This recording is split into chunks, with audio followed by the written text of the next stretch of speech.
எழுதிய நற்செய்தியில் இருந்து வாசகம். அதிகாரம் 10, திருவசனங்கள் 7 தொடக்கம் 15 வரை.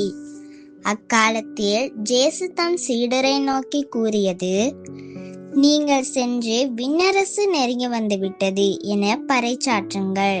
நலம் குன்றியவர்களை குணமாக்குங்கள். இறந்தோரை உயிர் பெற்றல செய்யுங்கள். தொழுநோயாளரை நலமாக்குங்கள். பேய்களை ஓட்டுங்கள்.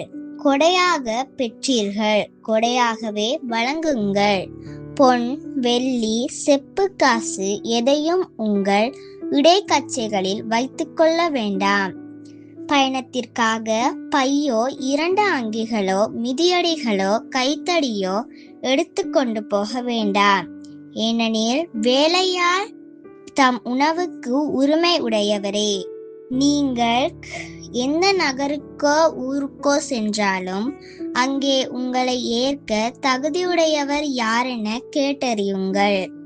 அங்கிருந்து புறப்படும் வரை அவரோடு தங்கியிருங்கள். அந்த வீட்டுக்குள் செல்லும் பொழுதே வீட்டாருக்கு வாழ்த்து கூறுங்கள். வீட்டார் தகுதி உள்ளவராய் இருந்தால் நீங்கள் வாழ்த்தி கூறிய அமைதி அவர்கள் மேல் தங்கட்டும்.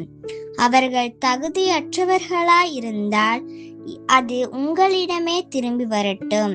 உங்களை எவராவது ஏற்றுக்கொள்ளாமலோ நீங்கள் அறிவித்தவற்றுக்கு செவிசாய்க்காமலோ இருந்தால் அவரது வீட்டை அல்லது நகரை விட்டு வெளியேறும் பொழுது உங்கள் கால்களில் படிந்துள்ள தூசியை உதறிவிடுங்கள்.